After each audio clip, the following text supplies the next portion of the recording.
It is election night, Decision 2023. We're watching local races where candidates running for mayor, city offices, ward races, and school board seats are all up and down the ballot all over the Metro East and in the St. Louis area. I'm Mark Maxwell alongside Anita Mannion. We're just watching the city of Ferguson where a mayor's race is pretty close. It looks like right now it's neck and neck. Just 6 votes separate Ella Jones from Nick Kassoff there. And the city of Ferguson, of course, just symbolizes a lot in the area. But what are you watching for in the city of Ferguson with this mayor's race? Well, Ella Jones was elected in the wake of the killing of Michael Brown and was the first black mayor in Ferguson. And so she's the incumbent here, and we have a fairly conservative white man running against her, Nick Kassoff.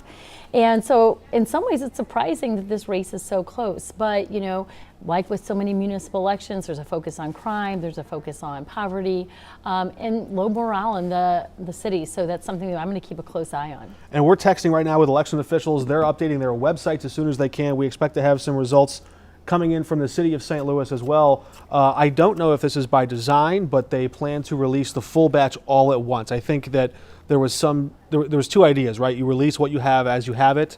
That kind of extends the timeline. Yeah. Or you just wait until you have it all and dump it all at once. Yeah. It looks like that's what their plan is tonight. For those of us who are frantically refreshing, we may like the previous, but sometimes it can be misleading. You know, we heard some allegations in previous elections because you see someone ahead and then all of a sudden with other precincts reporting they're behind. So it might also be a strategy for voter confidence. One result we do have with about half the precincts reporting in St. Louis County is on Proposition M. Right, the question about marijuana taxes, and it looks like there's pretty strong support across the board. The government's public campaign to spend $300,000 persuading voters to support it looks to have been pretty effective.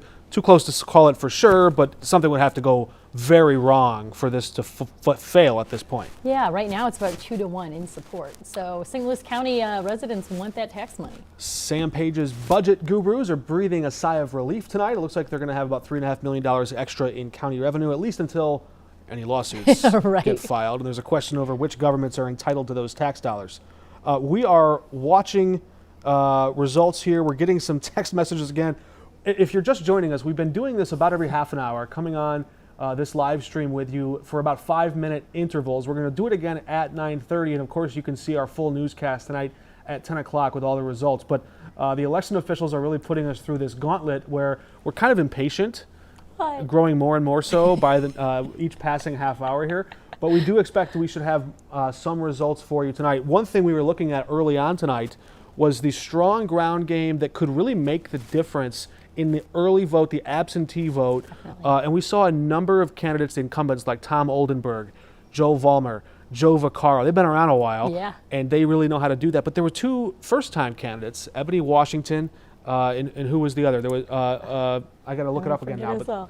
But yeah, Ebony Washington, although she is a new candidate. Michael Browning was the other. Yeah. That's right. And he demonstrated his ground game by surprising everyone in the primary election with how many votes he got, beating out an incumbent.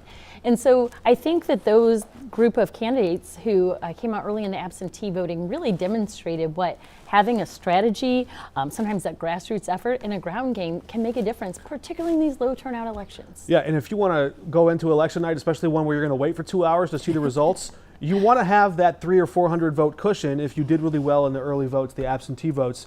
We got about 2